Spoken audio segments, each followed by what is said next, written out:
Once again behind the wheel of the ICS Sierra, the car that won at Silverstone the week before.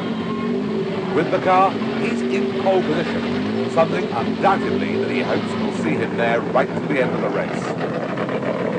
Tim Harvey, who at Silverstone had led the race briefly, has also been a quick qualifier with the Estelle Rover. No doubt about it, he is the coming man this year. With more bits still to be homologated, Andy Rouse on a 1:37, 2 years fastest in a car that's yet to receive those bits. Alongside him, Harvey with a 3.5 Rover Vitesse, finding the brand's curves very much to his liking. Another Rover next with that Dennis Lee, bringing 2 Rovers up onto the front row. Behind him, Dave Carvell with his similar car, also a man to watch here. Skid Scarborough next along with yet another Rover, position 5 on the grid, hoping to have the reliability to go with his obvious speed. Frank Zipner with the M3, second race for the car, next up on position 6. While behind him, it's Pete Hall with a second at the Ford RS Cosworths, and alongside Pete Hall, and looking good, Mike O'Brien with the Holden Commodore, hoping for a good race here. Andy, looking towards this afternoon there, do you think Tim Harvey and Frank Sittner could pose that problem, or do you think you'll be able to see them off? Well, it's going to be quite a difficult race, really, because the Rover's very good round here, and the Sierra, although it's powerful, it's not really a power circuit, it's a handling circuit, really. And, you know, if we've got a problem, it's with the left rear tyre, so we've got to go as easy on the tyres as I can to last the 20 laps. So it's not going to be easy.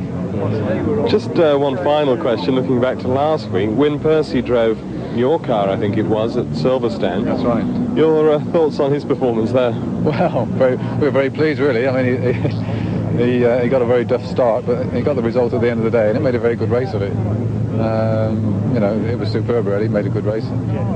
Everybody was happy. Tim, 2 races this weekend for you here at Brands Hatch. First of all, the British Touring Car Championship. Your second quickest to Andy Rouse in practice. Can you put that right in the race? I certainly hope so. 20 laps, quite a long race, anything can happen. But all the Rovers are up there, so I think he's going to have a tough time. Where does the Rover have an advantage over the Sierra? It's more a case of where isn't it at a disadvantage, and on this circuit it's not really a power circuit. So the inherent advantage of the Sierra is perhaps less. The Rover handles very well, has done all year, and hopefully over a race distance we can put enough pressure on Andy to win.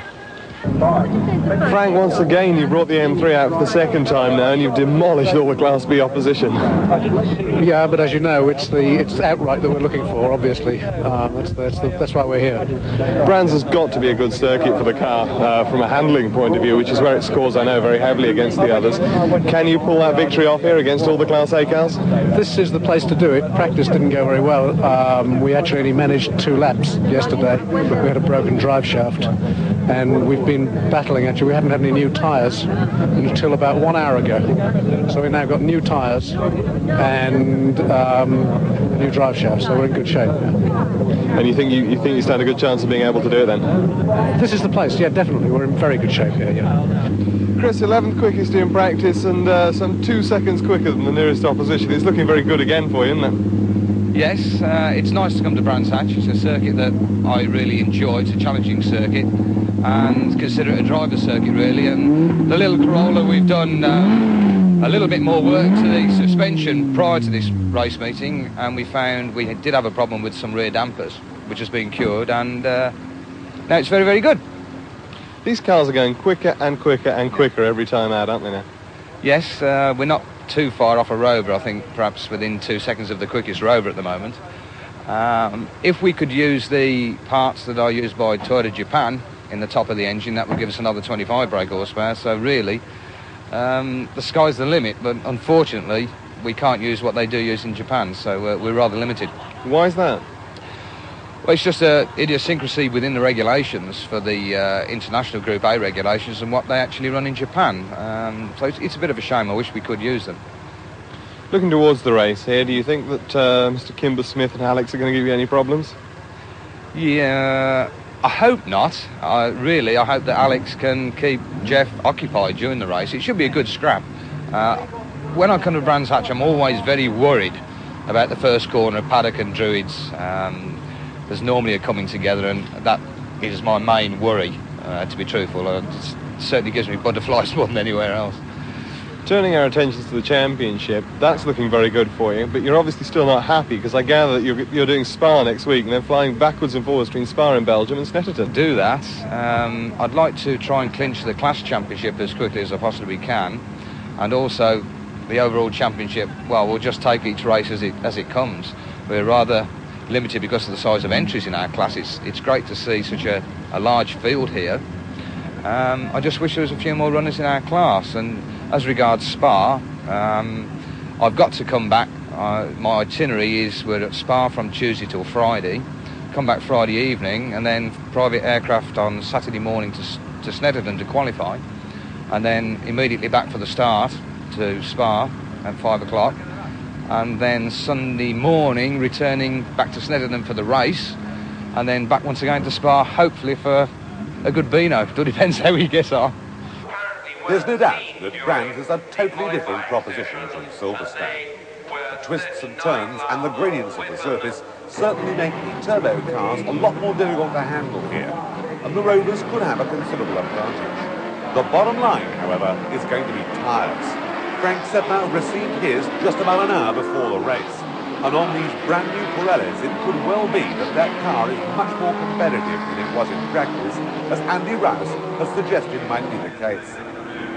Out on that lap to warm up the tyres, now come the cars. Sixth of the cars coming towards us, Mike O'Brien with the big Holden, which has been something of a disappointment to him this year after some quick laps in the early stages of the championship. But it can only get better. With around about 190 brake horsepower to play with, no one has been able to stay with a Toyota as far as class honours, and it looks like championship honours for Chris Hodges. The only man who can theoretically beat him is journalist Mark Hales, but he's been busy testing BMW's new V12 road car, so has one practice session to his credit and Sitner to contend with. Back they come to the grid to line up in the order that we've given you, and Hodges here with the in-car camera looks as if he's going to have quite a race here, pulling up alongside Graham Good with his Sierra Cosworth. Good is going to be the first man in the British Championship to go for the full homologation practice with the Sierra, but that's yet to come. On go the green lights, and a beautiful start here from the front row by Dennis Leach. Dennis Leach comes across everybody's bows into paddock, and the BMW there in the middle of the pack looks threatening. But it's Leach, Harvey, behind him Rouse. And into Druids, Leach, Harvey, Rouse, Scarborough. They're tucked up on the inside of Brown Chatfield. We go in car to the Toyota, who goes through past Chatfield now. And past him goes the Rover down through Graham Hill Bend. Chris coming out a bit wide there, along the straight as they go up towards Surtees. And he's leaving a wide open space on the inside. He's coming in a very late apex, and on the inside coming through there is the second of the escorts. That's Carl Jones. Carl Jones ahead of him.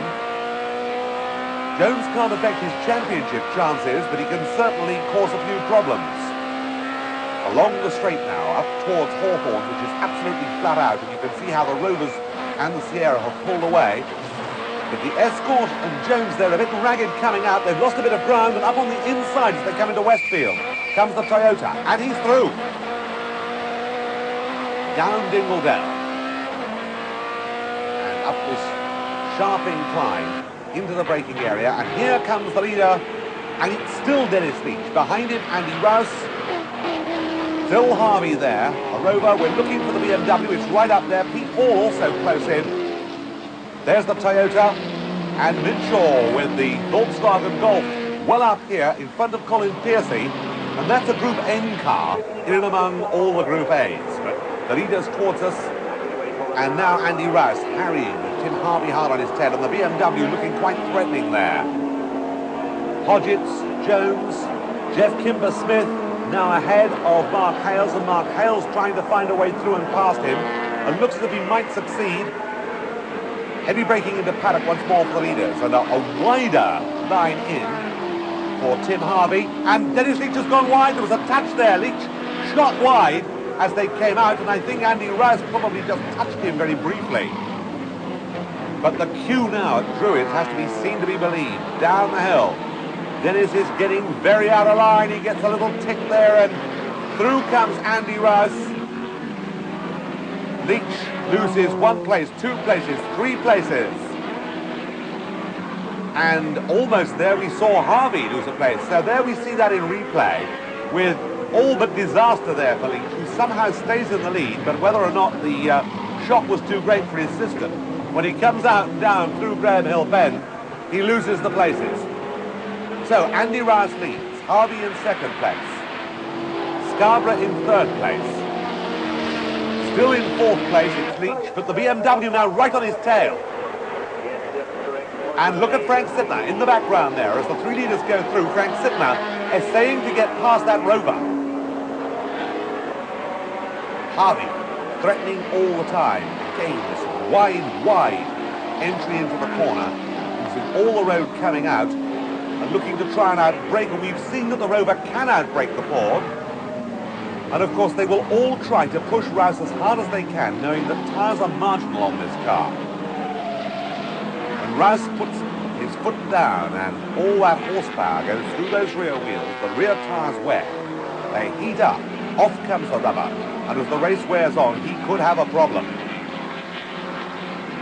Pete Hall still quite well up on the back of that group. And Rouse and Harvey now have pulled out something of a lead. And looking back to the BMW, it looks to me as if Frank Sidner's now up to fourth place. Yes, he is. So, in first place, Andy Rouse. Second place, Tim Harvey. And Frank Sidner now trying to make it third place for the BMW. I think he'll have that by the time they get down to paddock. Yes, he has. Scarborough, the man who's replaced. Then Leach. Leach, who led at the start, now falling back. But Sidner on new tyres, which he had about an hour before the race, proving that on the twists and turns of Brands, this could very well be the car to beat. And Harvey has his hands full in front, trying to stay on the tail of Andy Rouse. If he got ahead of him, he might on this circuit make a little bit of ground, but he just hasn't got the brute force to do it. Still a battle going on as we look inside Chris Hodgett's car as he comes out from under the trees. He's having a lonely race there. He's now ahead of the escorts, and it so often is the case with Chris until he begins to catch up or get caught up, right on the limit through clearways, past the pits, waves there to say that he'd seen the signal, waves at the camera as well. Down again, watch the line through Paddock Bend, all the way out to the yellow line, using all the available road. And now to Druids.